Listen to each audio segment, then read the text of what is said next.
Vamos a volver al capítulo 43 del libro del profeta Ezequiel. Con la ayuda del Señor. 43, Ezequiel, capítulo 43. Vamos a confiarnos en su gracia, en su persona, en sus manos, y le pedimos en el nombre del Señor Jesús, su Hijo amado, que Él tenga bien hablarnos, Él mismo, porque Él está donde estamos nosotros, en su nombre. Y yo creo que Él está siempre con la mejor buena voluntad. Y Él quiere realmente ayudarnos. Amén. Le podemos pedir al Señor que Él nos toque, que Él nos ilumine, que Él nos dé luz y vida. Amén. Estamos todavía en la serie sobre el avance tipológico del altar de bronce. Y hoy estaremos entrando a un capítulo nuevo, pero todavía dentro del templo del milenio, del altar de bronce del templo del milenio, tal como es descrito aquí en Ezequiel 43. Hemos estado en los versos 13, llegando hasta el 17 por lo pronto. Todavía estamos viendo las distintas partes, los distintos niveles de este altar. En las dos últimas reuniones estuvimos procurando entender lo que en el idioma hebreo es el heik del altar, o sea, la base fundamental, la primera plataforma de abajo para arriba, donde descansa todo lo demás. Todo lo demás se sostiene en el heik, en el descanso de abajo, en el seno, en el regazo de Dios mismo. Amén. Y entonces ahora vamos a pasar a la segunda sesión, porque como lo hemos recordado, tiene una primera parte de abajo que es el heik, una segunda que es lo que se ha dado en llamar el safir o soler. De las dos maneras tú lo puedes leer cuando lees algunos libros que traducen del hebreo, entonces ellos lo pasan o lo transliteran en español como soler. Pero si lo siguen manteniendo la palabra como ella aparece en el hebreo es safir. Y hay otras palabras muy cercanas, no solo dentro del propio hebreo, que tiene varias palabras muy parecidas, muy relacionadas, sino también palabras en el ugarítico, en el acadio y en el arameo, palabras de idiomas semíticos antiguos, donde se usan esas raíces.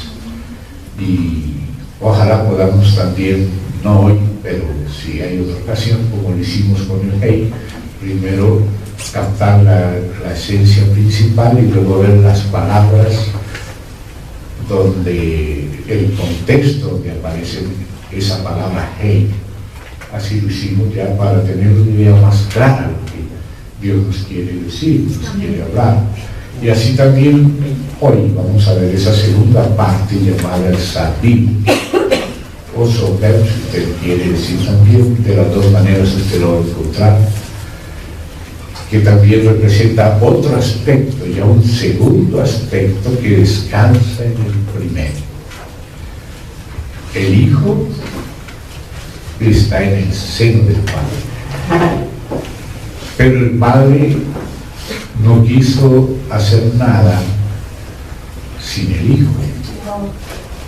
Primeramente, la propia creación y la revelación de Dios a la creación. ha sido por el Hijo. Dios no quiso hacer nada, el Padre solo.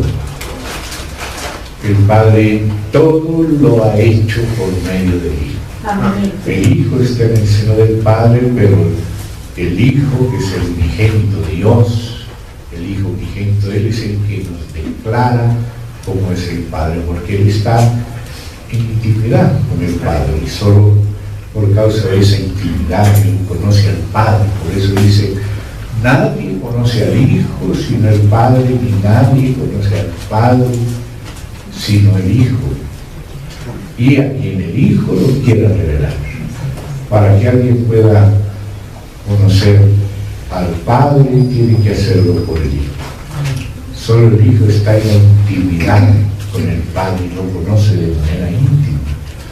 Y por eso también, para conocer al Padre, tenemos nosotros que recibir al Señor tal como Él venga a nosotros, no siempre como nosotros quizá lo esperábamos o lo queríamos, pero hay que estar abiertos a recibir al Señor de corazón, recibirlo en casa, en la casa de nuestra intimidad, para poder conocer cómo Él es y para poder conocer al Padre.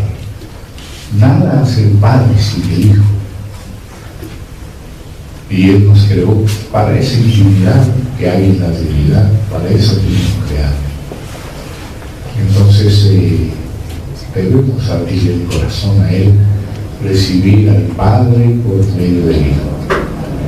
Y en cuanto a la creación, ya estamos recordando eso que dice Juan, el apóstol Juan, en el prefacio, digamos, en el prólogo de su Evangelio, el Evangelio de Dios que Él anuncia.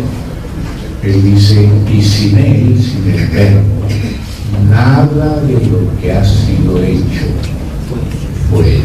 Todo ha sido hecho por el Verbo. Todo en cuanto a creación, todo en cuanto a revelación. Él, cada vez nos vamos a asombrar más de irlo encontrando en toda la historia sagrada. A veces parece que hemos pensado que en la historia sagrada, bueno, Él vino, fue hacia el final, pero antes estaban los profetas y aquellos siervos del Antiguo Testamento, pero en la medida que Él va abriendo nuestros ojos, nos vamos encontrando al Señor mismo por todas partes. Donde menos pensábamos, ahí estaba. Donde menos nos imaginábamos encontrarlo, ahí estaba presente.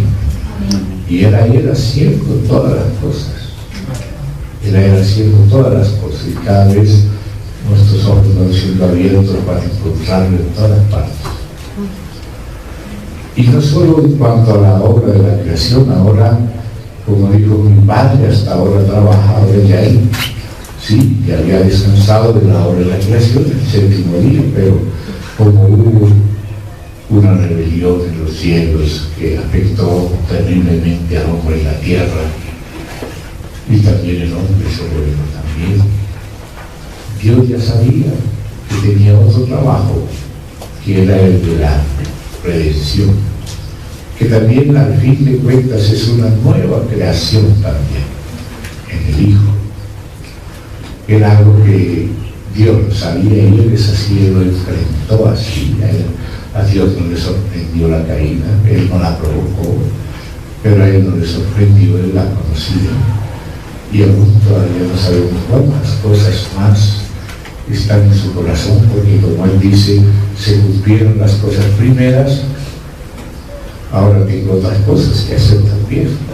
Hay nuevas cosas que Él va abriendo a nuestros ojos, las nuevas etapas del abrirse de Dios y hacia nosotros y el darse de Dios a los suyos, a sus criaturas. Entonces, ahora llegamos a ese segundo trabajo del Señor, a ese mi Padre todavía trabaja, a ese trabajo de la recuperación, de la redención. Es una obra preciosísima del Señor, y por eso de eso es que nos habla el altar. El altar nos habla de lo que significa pagar el precio para redimir. Nadie estaría dispuesto a pagar ese precio, sino solo Dios mismo.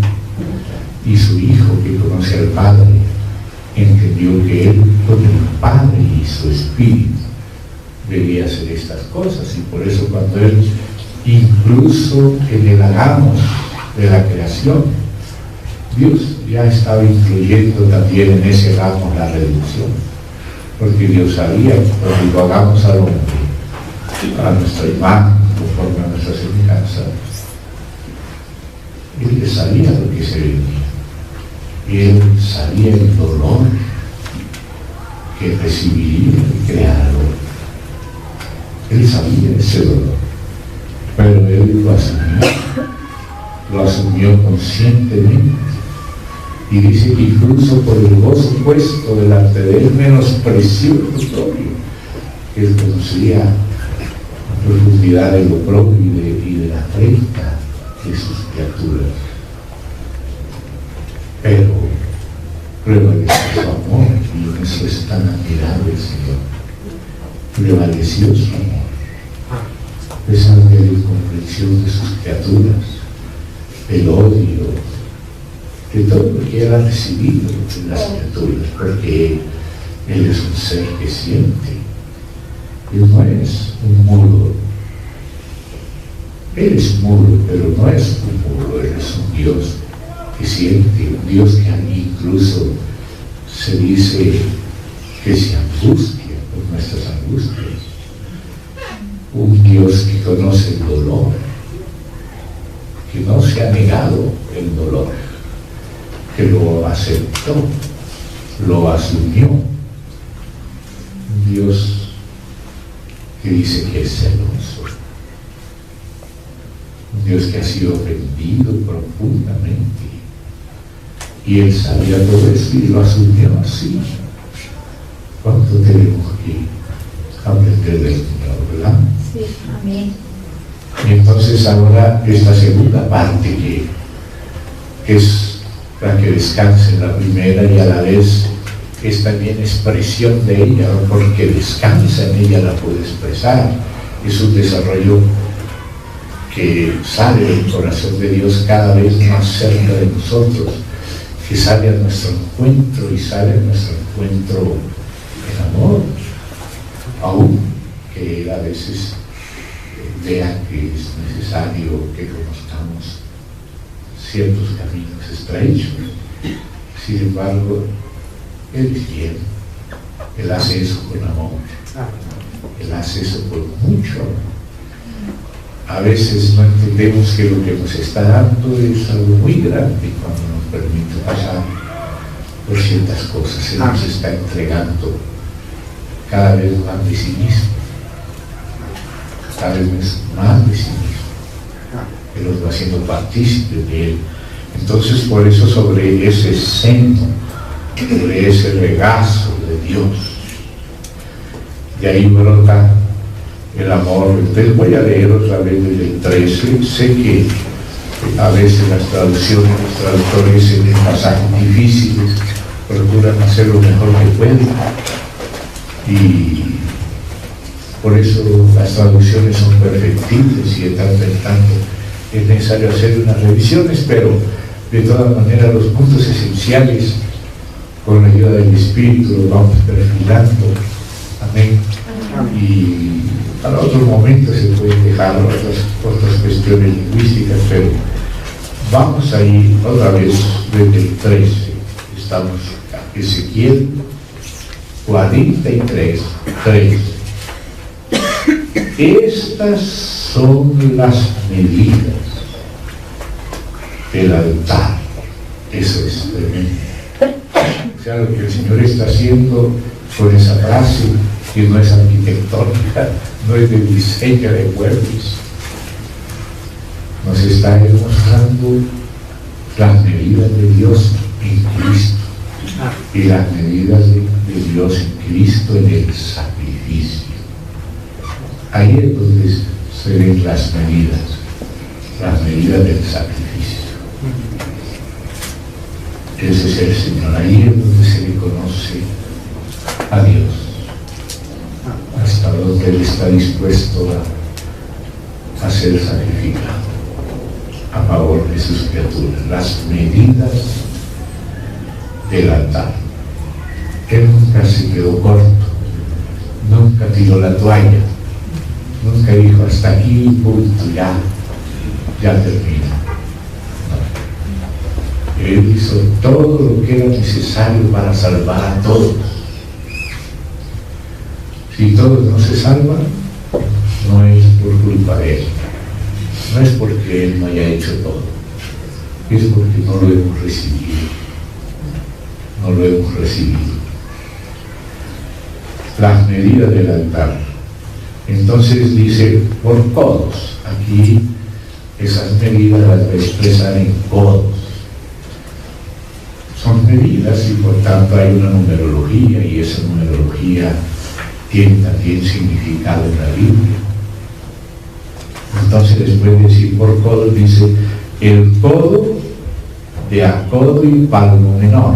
O sea, ahora el codo que se va a usar aquí no es el codo estándar que se usaba antes, sino que es un codo especial para estas medidas especiales de este templo especial, que es el templo de Dios ya en el milenio.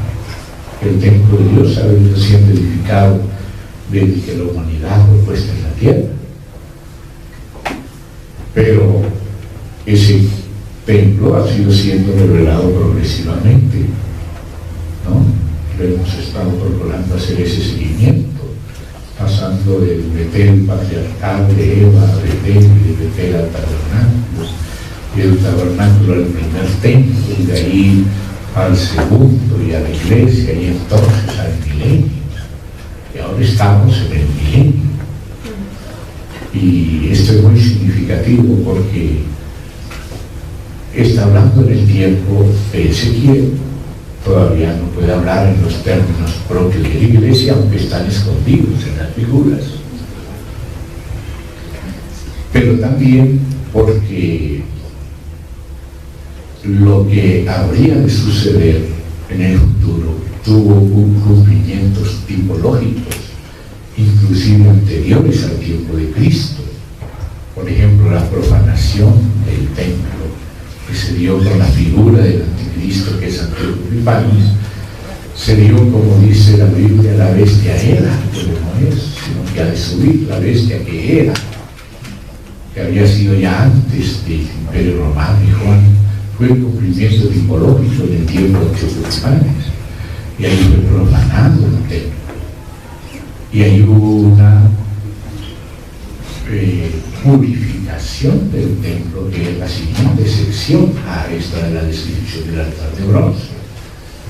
Y esa purificación estaba prevista como debía hacerse, y entonces se hizo. Y también otra vez el anticristo va a profanar el templo, y también muchos de los judíos todavía no conocen al Señor Jesús y no están viendo todavía el aspecto espiritual, sino apenas el aspecto externo, tipológico. Entonces el Señor habla en un lenguaje como si fuera antes de Cristo, porque en una parte es para que se aplique antes de Cristo, y también por lo que va a haber con el anticristo y con el Israel, que al final va a conocer a Dios, después de que conozca que el anticristo no era el verdadero pastor y sea necesario purificar ese templo. Pero cuando venga el Señor, entonces ahí sí las partes que eran tipológicas y que pueden volverse también conmemorativas se van entonces a unir con la realidad espiritual. Entonces habrá la parte tipológica, la parte espiritual y la parte conmemorativa, pero la realidad estará con la iglesia. Entonces, por eso tenemos que entender ese lenguaje del Señor en varias etapas, y el Señor habla para el nivel dramático histórico de la época tipológica, pero al mismo tiempo está hablando, como dicen en Hebreos, que cuando en el tiempo de Moisés se trataron estas cosas, dice que se trataron para que sirviera de testimonio a lo que se había de decir después. O sea, aunque había un tratamiento dirigido a la época de Moisés, con un tabernáculo real y todas esas cosas, Dios sí estaba hablándoles a ellos, hicieron una revelación de Dios, pero era una revelación apenas inicial, que escondía una revelación profunda y más rica.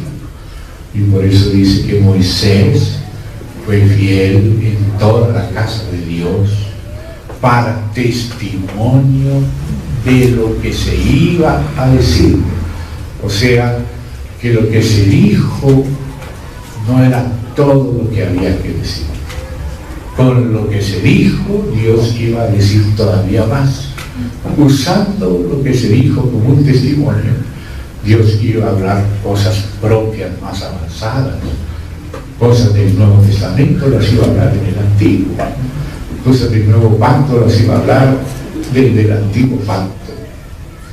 Y por eso dice, estas cosas sucedieron, acontecieron como ejemplo y están escritas para amonestarnos a nosotros. Entonces Dios nos va abriendo los ojos, como dice allí que en 2 Corintios capítulo 3, que cuando Dios abre nuestros ojos vemos detrás del velo. O sea, pasamos de estar viendo las cosas a la luz de la naturaleza, y al cruzar el primer velo hacia el lugar santo las vemos ya a la luz del candelero, y al cruzar otra vez del lugar santo al santísimo, el velo más interior, las vemos a la luz de la gloria de la Shekinah. Las mismas cosas nos van hablando en niveles cada vez más profundos. Y ahí las figuras y otros detalles llegan a cobrar mayor significado. Entonces, aquí ya nos va hablando Dios para el milenio y, lógicamente, que también después para la Nueva Jerusalén, que también tiene sus descripciones y medidas. Entonces aquí dice que esas medidas van a ser dadas en codos, pero que no van a ser los codos estándar de los periodos anteriores, sino que va a ser un codo especial del nivel milenial. Por eso dice el codo de a codo y palmo menor, o sea, es un codo acrecentado con un palmo menor, o sea, los 4 dedos estirados así paralelamente. Ese es el palmo menor. El palmo mayor, ustedes saben que es lo que se llama una cuarta, cuando abres la mano totalmente de la punta del dedo meñique a la punta del pulgar o del pulgar al meñique. Ese es el palmo mayor, que también aparece en la escritura, el mayor y el menor. Entonces luego empieza a describir el hey, que es lo que aquí se tradujo primeramente, la base de un codo y de un codo, y su remate por su borde alrededor de un palmo. Ese ya es un palmo mayor. Lo notas es por la palabra. Las palabras en el hebreo son diferentes. Una se refiere como un puño, un tesá, y la otra se refiere a la mano abierta, seré. Son palabras diferentes. Y dice, este será, dice aquí, el zócalo del altar. Aquí se tradujo zócalo. Y luego, entonces ahora ya empieza en el 14 a describirnos otra vez la parte que es sobre el hey. Significa que es el salir y las partes que tiene. Entonces esas son las que aparecen aquí, las dos relacionadas, y desde la base.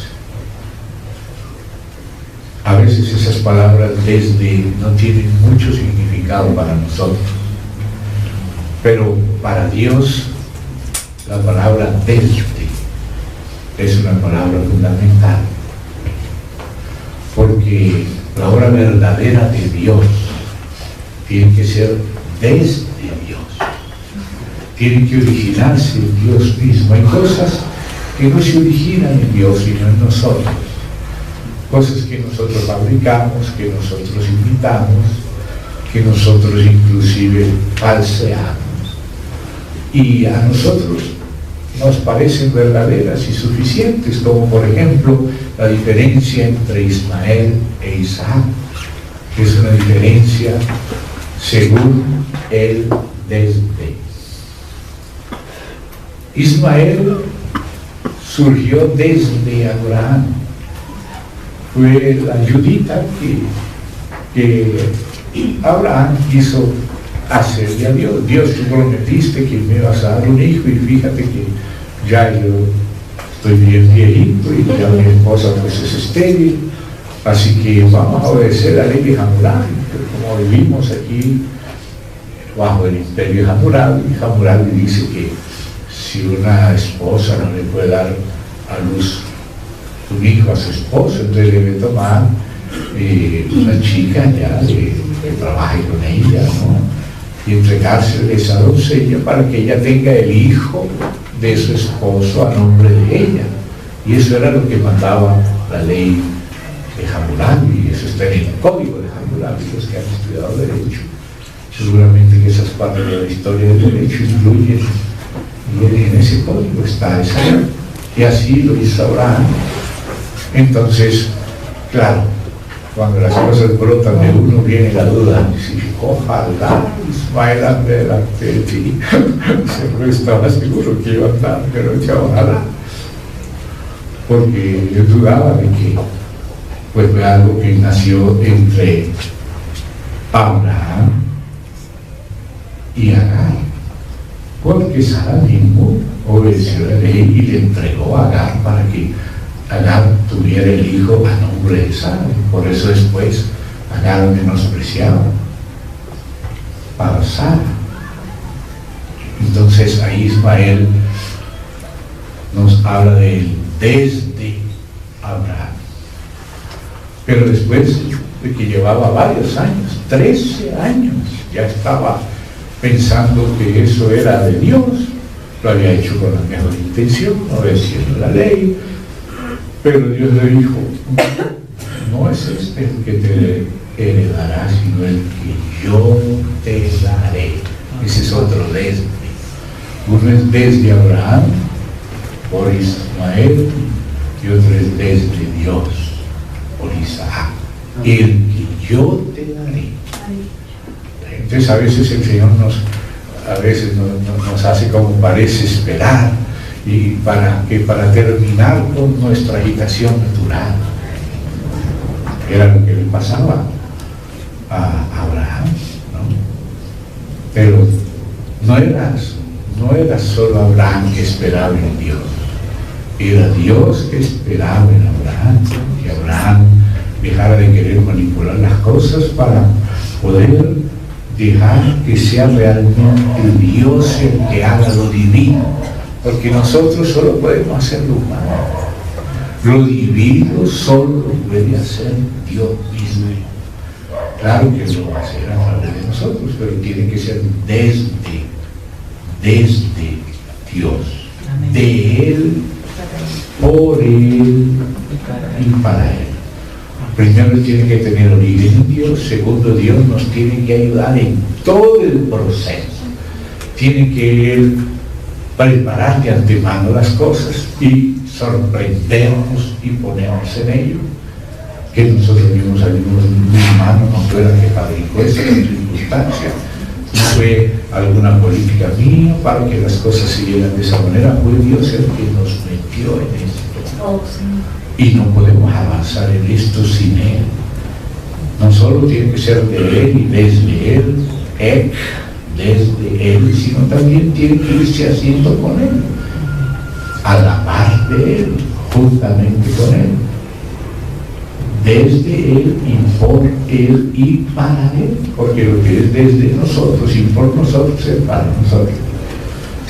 Tiene que ser desde Dios, y por eso Dios trabaja en nuestras vidas para desmontar lo que es desde nosotros, para que entonces Él pueda hacer algo desde Él por nosotros, y que nosotros lo hagamos con Él a la par que Él lo hace, sin adelantarnos y sin atrasarnos. Como el Padre le muestra al Hijo lo que Él hace con comienza el padre y se lo muestra al hijo y cómo involucró y metió al hijo en el asunto para que el hijo lo haga igualmente, o sea, con el padre y en su nombre.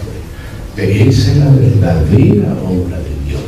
Lo demás son cosas que nosotros hacemos y que va a tener que decirnos Dios a nosotros, como le dijo a Abraham respecto de Ismael: no te heredará este. Hoy en día el peor enemigo de Israel es Ismael. Los que surgieron de Ismael son el mayor estorbo y el mayor odio para los que surgieron de Isaac. Es así lo que nosotros mismos fabricamos con nuestras manos, después se nos vuelve el peor enemigo. Y Dios permite que así sea, para que ya no nos engañemos más. Yo vine en el nombre de mi Padre, no me recibiste, pero entonces van a aprender una lección, ¿no? Otro va a venir en su propio nombre y a ese van a recibir, y ese los va a engañar, los va a utilizar, y después cuando se quite la máscara y se siente haciéndose usar por Dios, ahí se van a dar cuenta, y ahí empieza su angustia. Ellos no confiaron de verdad en Dios, ellos pusieron su confianza en cualquier otra cosa, en Europa, en Estados Unidos, pero no en Dios. Cuando el que les hizo promesas y todo se desenmascara, ahí a ellos no les queda ninguna otra salida sino el propio Señor. Y ahí es donde entonces el Señor aparece y hace lo suyo. Entonces Él está esperando en nosotros.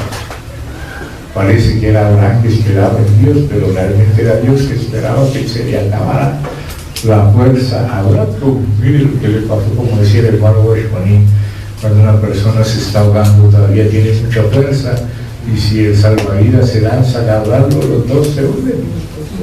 Es cuando ya el otro ya decidió ya ahogarse, es cuando lo salva el otro, cuando ya se puso la mano del otro, porque ya no tenía fuerza. Ahí lo agarra el salvavidas y lo salva. Entonces así, cuando ya Abraham no soplaba, tenía ya 100 años, y Sarita pues tampoco, tenía 90 años, era 10 años más joven, pero tampoco había podido nunca darle un hijo. Por eso dijo Dios: no te dará sino el que yo te daré, lo que yo haga en tu vida, lo que yo tengo preparado para ti, lo que yo te doy. Esa es la verdadera obra de Dios. Entonces, ese desde es muy importante. No se trata solo que parezca, no se trata que sea Dios el que lo haya hecho y el que lo haya dado. Eso es lo que Dios valida, eso es lo que para Él tiene valor. Entonces dice: y desde la base, desde el hey, desde el regazo, desde el seno de Dios, desde Dios verdadero que existe y no hay que fabricarlo, sino que Él es el que hizo todo y nos hace, el que dijo hagamos, sobre el suelo, o sea, desde nada, mejor dicho, desde el polvo. No empezó así con el hombre, Dios dice Dios al hombre del polvo, ¿verdad? Entonces dice, hasta aquí dice el lugar de abajo, porque se llama el lugar de abajo, la palabra en el idioma hebreo es Hazará. Entonces ustedes imagínense la primera base de 14 codos por 14 de esos codos de codo y palmo menor, que es el hey, o sea, es como la base de abajo. Entonces cuando tú cuentas desde el suelo hasta Hazará, lo que se llama la cornisa, la primera escala o la primera entrada, porque sobre esa de 14 por 14 se va a edificar una de 12 por 12. ¿Ven? Entonces queda por cada lado como una escala, ¿se dan cuenta? No son esas pirámides rectas, sino más parecidas a las de los mayas, que tienen como sus entradas. ¿Amén? Entonces, esa primero, que aquí se tradujo el lugar de abajo, ese es lo que en otras versiones dice la cornisa inferior, en otras traducciones. La palabra es Hazará, y entonces una es la de abajo y otra es la de arriba. Una se le llama la grande, Gadol, y la otra se le llama la pequeña, Keter. Entonces aquí dice así: desde la base sobre el suelo hasta el lugar de abajo, o sea, donde se le llama la cornisa inferior, Hazará. Esa es los 2 codos. O sea, ya tenemos los 2 codos para hacer, como decir, la primera mesa, la primera caja ancha. Amén. Entonces ahí aparece el Hazará, o sea, la cornisa inferior, o sea, el primer nivel, la primera escala. ¿Ve? Y es interesante eso, cómo existe una capacidad de sustento que excede las medidas de lo que se va a construir encima. No es como nosotros que ya hasta aquí no se edifica y todavía hay espacio hacia los 4 lados. Como habla la palabra del Señor ahí en Efesios, que el amor de Dios excede todo conocimiento. O sea que debemos ser llenos de la plenitud de Dios y alcanzar las medidas, dice, la profundidad, la altura, todo eso, que son las medidas de Cristo, pero dice que eso excede, o sea, va más allá de nuestro conocimiento. Hay cosas que nosotros conocemos hasta donde Él nos las revela, pero siempre hay algo que es insondable, inescrutable, que quiere decir lo que excede de nuestra capacidad de captación. ¿Ves? Y es algo tan sólido que lo que va a sostener aquella segunda parte, que es el sabido, que está sobre el Hey. Sin embargo, la capacidad del Señor es mayor. ¿Se da cuenta? Aunque se expresa y hace todo lo necesario, y eso es todo lo que se necesite, que está expresado en la numerología, que ustedes la van a ver aquí a continuación. Entonces dice, desde el suelo hasta la primera, digamos, cornisa, el primer espacio, digamos, el primer escalón, y la anchura, un codo. Está diciendo de la anchura de la cornisa, o sea, la cornisa tiene un codo de ancho, un espacio, porque si eran 14 codos y la otra de 12 codos, quiere decir que tiene un codo para acá y un codo para allá. ¿Se dan cuenta? O sea, ese espacio, esa Hazará de abajo, el lugar de abajo, siempre es de un codo. ¿Ven? O sea, medida del hombre. Fíjese que el Señor nos carga en sus brazos. Ahí es donde uno descansa. Por eso esos brazos están representados en ese codo. ¿Se dan cuenta? En esa amplitud, más allá de lo que nosotros pensamos o creemos. Hay que creer a Dios. Dios no nos ha abandonado. Dios está dentro de nosotros, conociendo y viviendo con nosotros todo lo que nosotros vivimos. Nosotros estamos en Él estamos, y Él nos carga, Él nos sobrelleva. Estamos sobre los brazos suficientes del Señor, que sobrepasan todo entendimiento. A veces no entendemos, pero Dios quiere que confiemos. Lo que honra a Dios es que confiemos. Que Él es nuestro todo. Para Él vivimos o para Él morimos. Confiemos. No podemos cuidarnos a nosotros mismos. es Él que nos cuida. Amén. Hay que aprender a descansar en Él. No es fácil aprender eso, pero Él nos lleva Amén. a soltarnos de nosotros mismos en su regazo, en sus brazos. Entonces dice acá, y desde la cornisa menor hasta la cornisa mayor, o sea, eso que se llamó el lugar de abajo, la palabra en el hebreo es Hazará, y esta que se dice cornisa es también Hazará, solo que cuando lo lees en español, pues bueno, para que no aparezca como tan redundante en un mismo versículo, pues como que se cambia la palabra, pero se refiere a eso. La de abajo es una que es, y luego está la otra, porque encima del Sabid está el Adel, o el Ariel, o el Arei. De las tres maneras aparece en hebreo.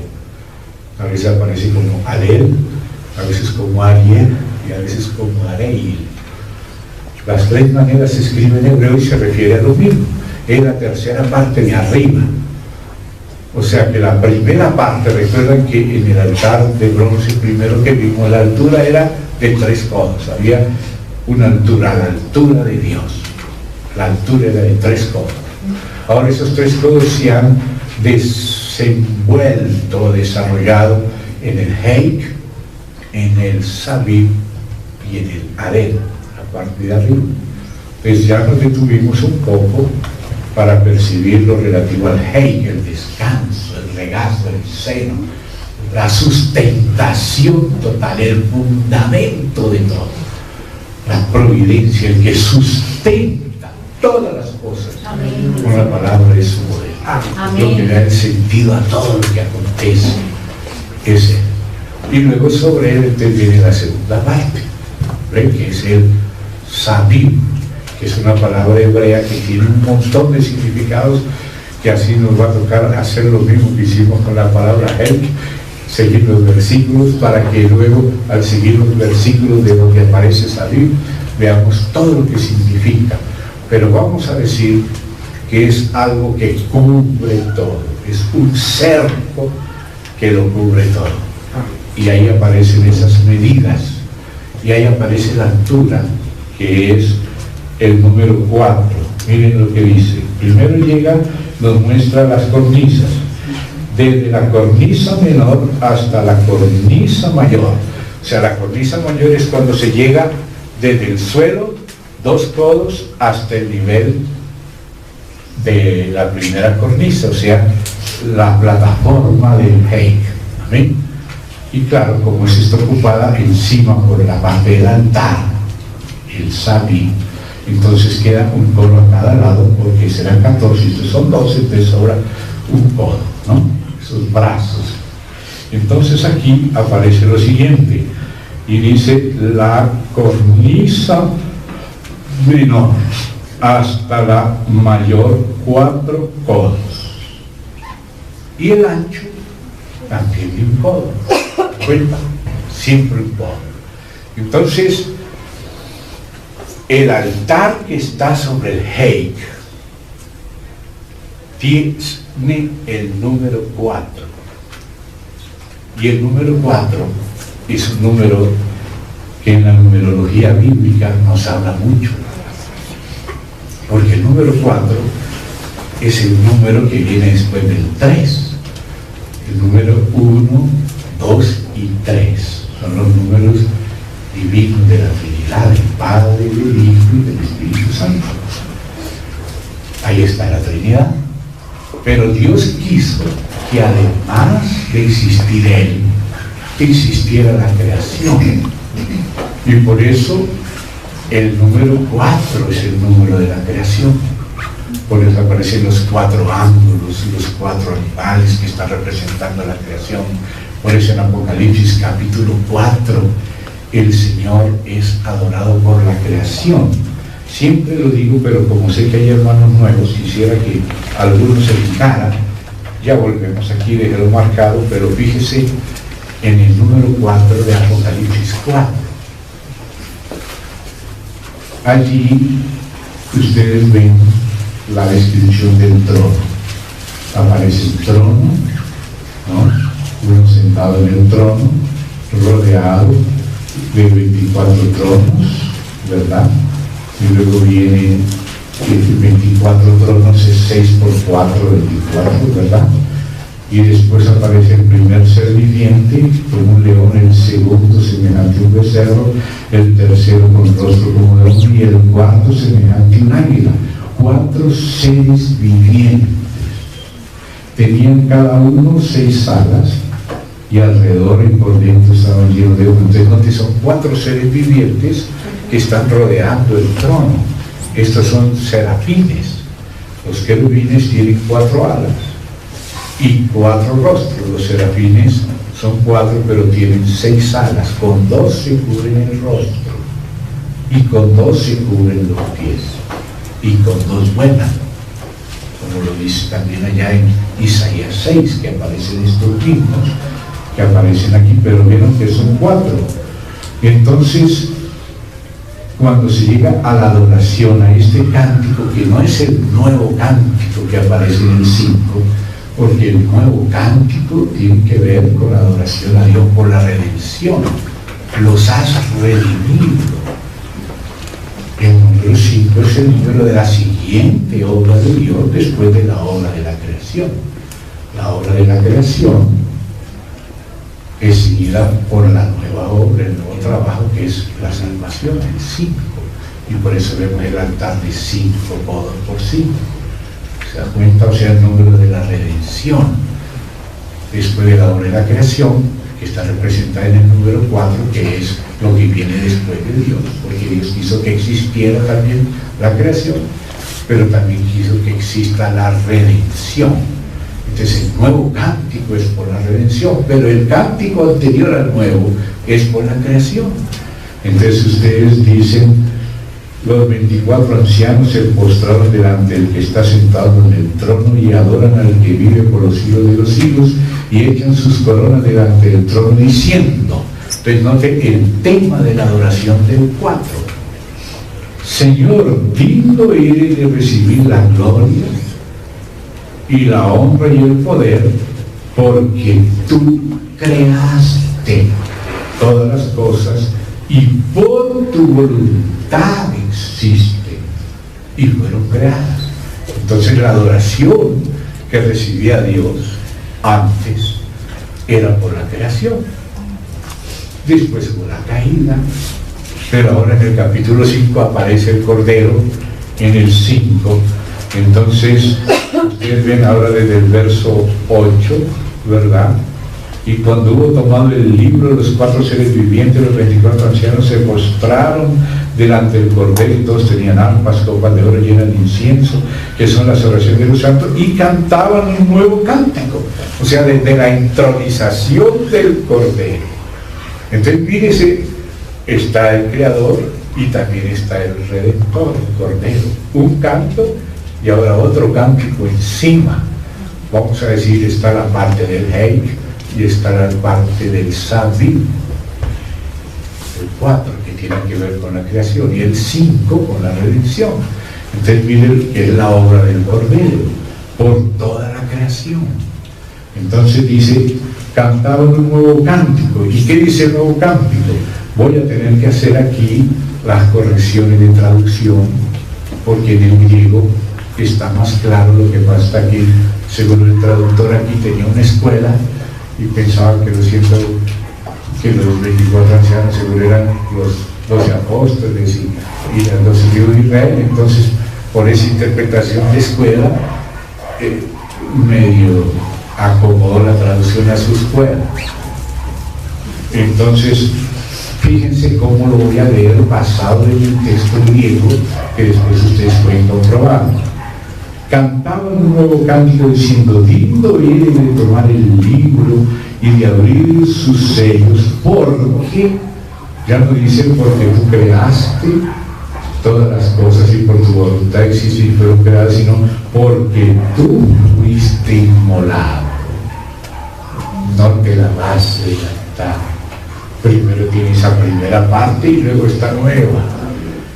tú fuiste inmolado y con tu sangre porque estos ancianos hablan de los seres humanos redimidos, los has redimido para Dios de todo linaje, lengua, pueblo y nación, y los has hecho para nuestro Dios reyes y sacerdotes, y reinarán sobre la tierra. Eso es lo que dice el texto exacto de mi griego. Entonces este capítulo nuevo es por la redención, y no solo incluye el perdón, sino también la liberación y el ser hechos reyes y sacerdotes, o sea, el reino sacerdotal. Todo eso es obra no solo de la creación, sino también de la redención.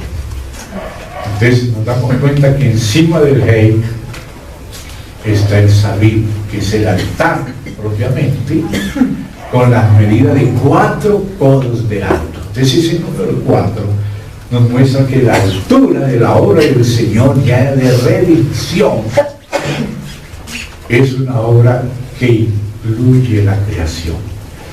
Es una obra que abarca todos los aspectos de la creación, empezando primero por el ser humano, porque las primicias somos los seres humanos. Entonces abarca nuestro espíritu, abarca nuestra alma, abarca nuestro cuerpo. No solo incluye el perdón, incluye la liberación, incluye la reconciliación, incluye la regeneración del espíritu, incluye la renovación del alma, incluye la vivificación y después la glorificación del cuerpo. Y no solo a nivel individual, sino a nivel colectivo. Él murió por mí, Él murió por ti, pero Él también se entregó a sí mismo por la iglesia.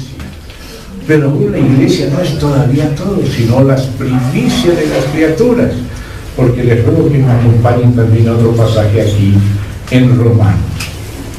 Vamos a Romanos, donde vamos a ver allí en el capítulo 8 de Romanos,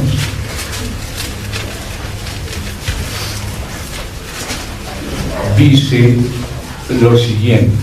Voy a leer desde el 16, Romanos 8 desde el 16. El Espíritu mismo da testimonio a nuestro espíritu, por ahí comienza, de que somos hijos de Dios. Bueno, somos hijos de Dios. Amén. Pero ahora vienen las implicaciones. Y si hijos, también herederos. Y herederos de Dios. Y coherederos con Cristo. Y esto ya tiene que ver con el reino. Entonces ahora viene una parte que Dios ha juzgado necesaria. Si es que padecemos juntamente con Él, ¿será que entendemos lo que es la agonía del Señor Jesús en Getsemaní? Dios mío. Y dice, si padecemos juntamente con Él, para que juntamente con Él seamos glorificados. Entonces dice, ya no es solamente perdonados, y no solamente regenerados, sino glorificados. Pues tengo por cierto, note esa certeza, que las aflicciones del tiempo presente no son comparables con la gloria venidera que en nosotros ha de manifestarse, que ya la vieron Jacobo, Sebas y Juan manifestar en Jesucristo en el monte de la transfiguración, y luego cuando Él se desapareció en la resurrección y lo vieron ascender a la gloria, y cuando otra vez Juan en Apocalipsis lo vuelve y ve y cae como muerto, y Él también aparece a lo largo de la historia de la iglesia. Él no ha dejado de aparecer. Entonces dice acá,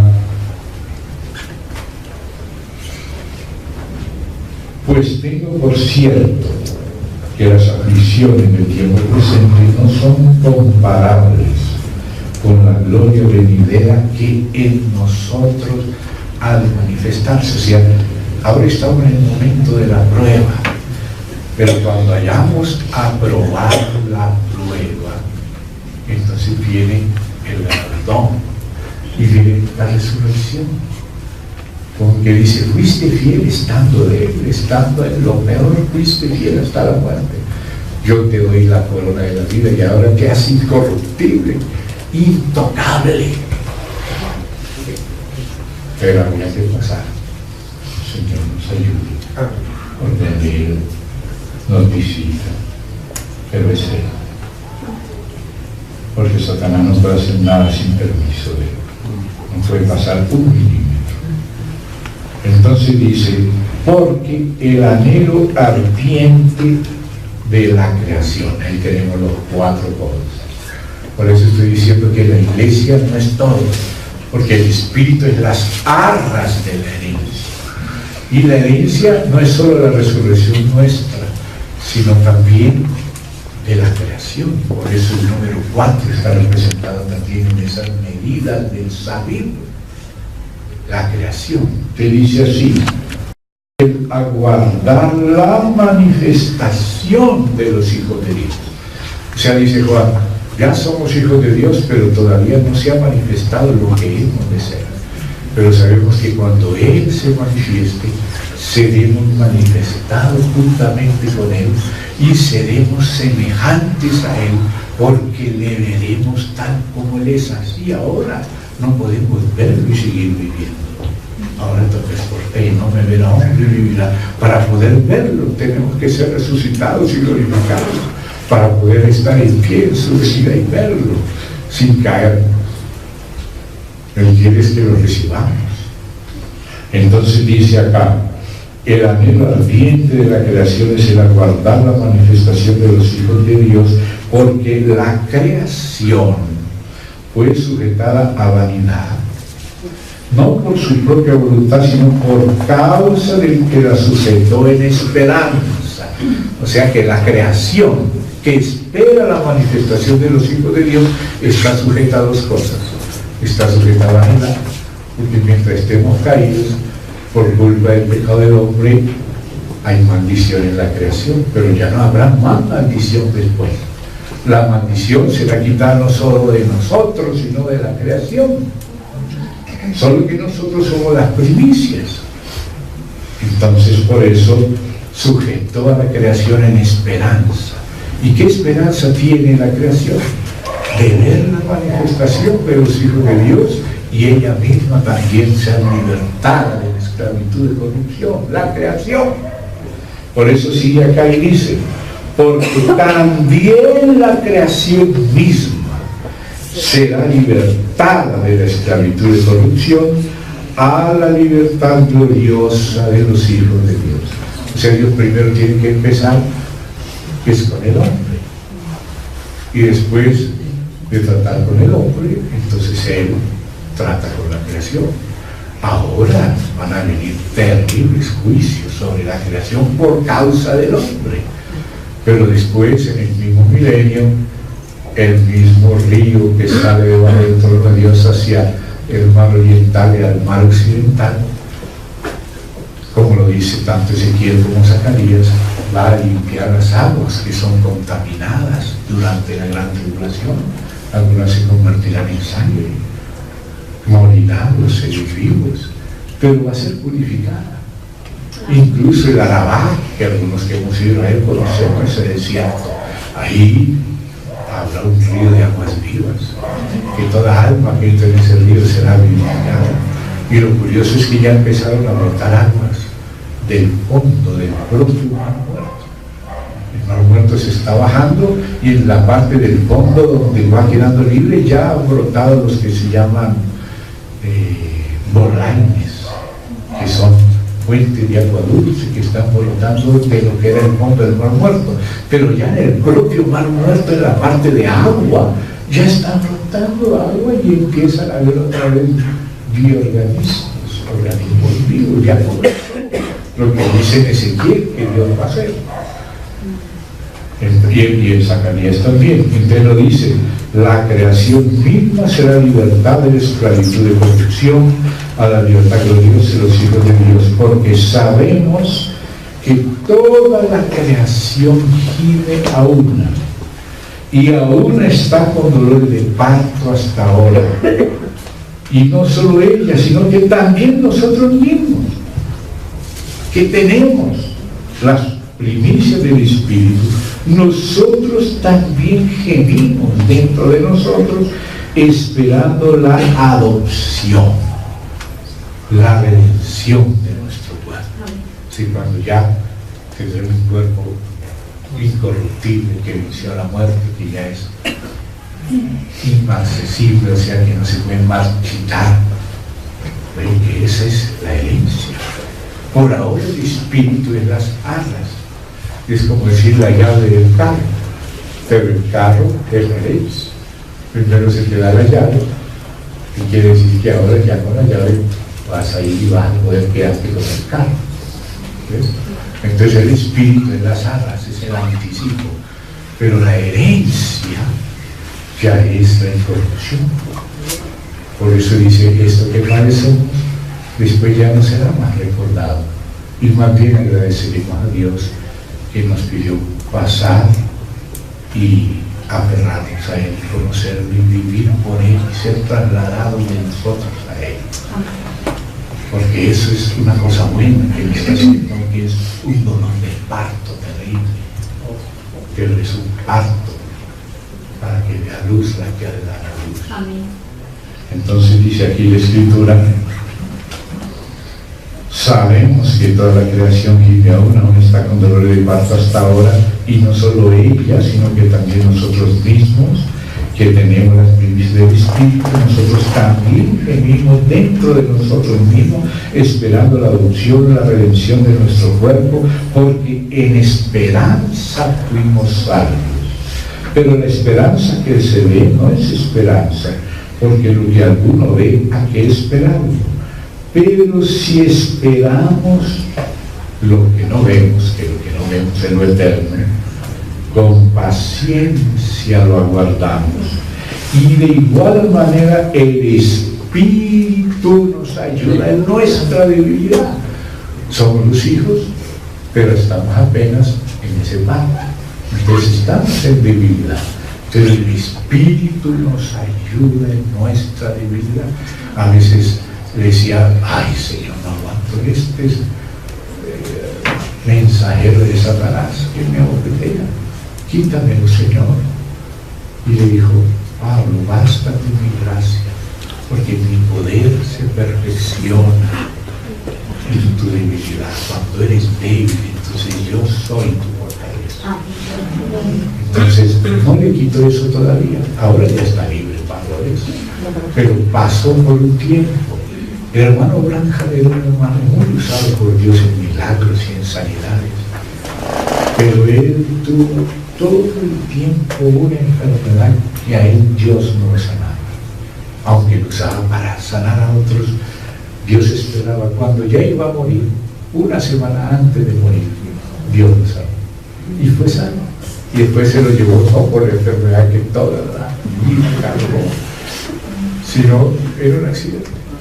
Vino un borracho y lo chocó en el carro y inmediatamente partió él, mejor dicho, fue accidentado con su esposa, y estaba su esposa muriendo y él muriendo. Él le puso la mano a la esposa, oró por la esposa se sanó y él se fue.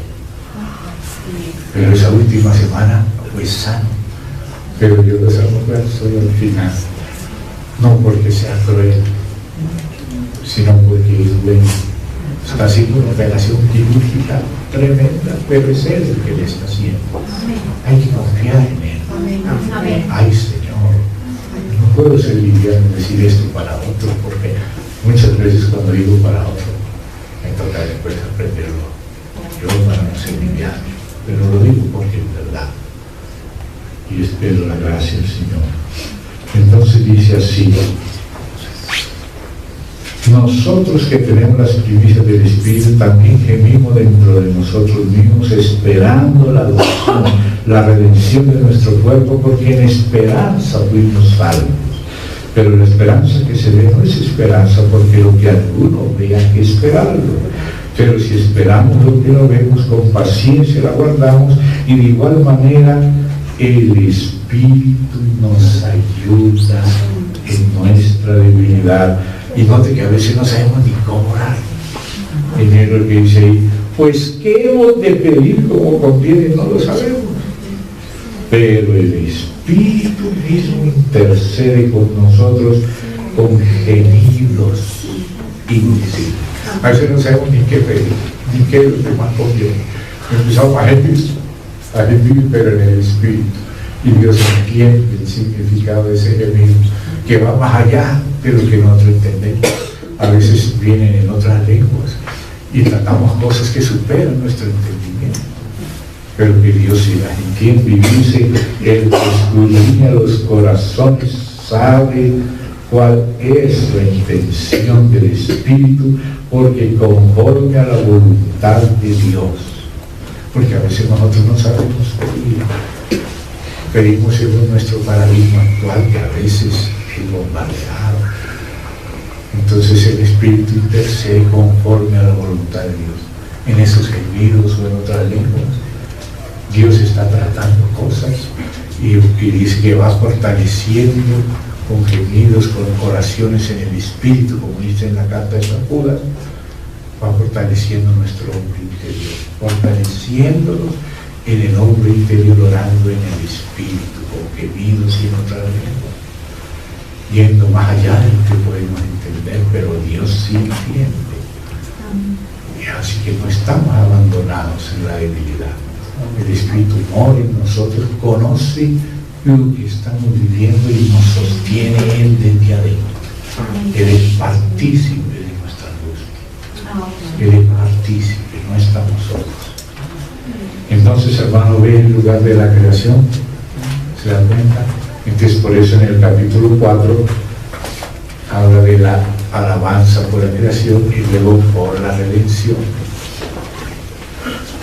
Y ahora vemos, ahora sí, volviendo otra vez ahí al rey y al sabib, porque es de 4 codos la altura del sabib, ¿se da cuenta? Porque está representando toda la creación, y la misma palabra sabib abarca el todo, porque la palabra sabib, cuando después la estudiemos con sus versículos, como estudiamos la de Hegel, vamos a darnos cuenta que representa como una vuelta que lo envuelve todo, un cerco que lo abarca todo. Y por eso toda la creación está representada en el número 4, y ese es el altar donde se realizó ya en la parte de arriba la obra del Señor. Pero el Señor, al hacerse el Hijo del Hombre, bueno, Él está representando toda la creación. Y Él no solamente vino a redimir a nosotros somos las criaturas primicias, pero el resto de la creación está esperando también ser liberado. Entonces, Dios viene en orden. Cuando llegó aquella mujer sirofenicia, ella quería que ya el Señor se dedicara a hacer cosas con los sirofenicios, pero el Señor tenía que venir primero a los hijos de Israel. No es bueno tomar el pan de los hijos y quitárselo y dárselo a los perros, quitándoselo de la boca a los hijos. ¿Ven? Entonces por eso el Señor dijo, ir primero en Jerusalén, en Judea y en Samaria a las ovejas perdidas de la casa de Israel primero, y luego sí al resto de la creación. Ahora, como ella tomó la sirofenicia, la actitud correcta, sí Señor, sí, eso es verdad, pero también los perritos comen de las migajas que caen de la mesa de los hijos, y ella se puso en el lugar correcto. Son solo migajas de la mesa de los hijos. Tú alimentalos y di alguna migaja. Por esa palabra que dijiste, te se ha hecho lo que has pedido. Y también ella recibió su migaja, que es tremenda migaja, o cipote migaja, como se dice en la costa. Pero vean, ella se puso en el lugar correcto. Entonces ahí entonces, digamos, y dice el 15, el altar era de 4 codos, y encima del altar había 4 cuernos, y el altar tenía 12 codos de largo y 12 de ancho, cuadrado en sus 4 lados. El descanso, o sea, el hey, que se llamó la base o la profundidad, con distintas traducciones la palabra es hey, era de 14 codos de longitud y 14 de anchura en sus 4 lados, y de medio codo el borde alrededor y la base de un codo por todos lados, y sus gradas estaban al oriente. Pero ya esa frase es tan rica que tenemos que verla con más detalles en otra ocasión. Sus gradas estaban al oriente. Pues vamos a parar por aquí, vamos a dar gracias al Señor. Le ruego, Señor, tu palabra es palabra verdadera. Tu palabra nos habla de tu grandeza, de tu suficiencia.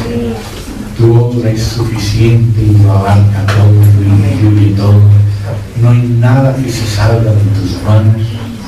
Tú tienes brazos suficientes para cargar con nosotros.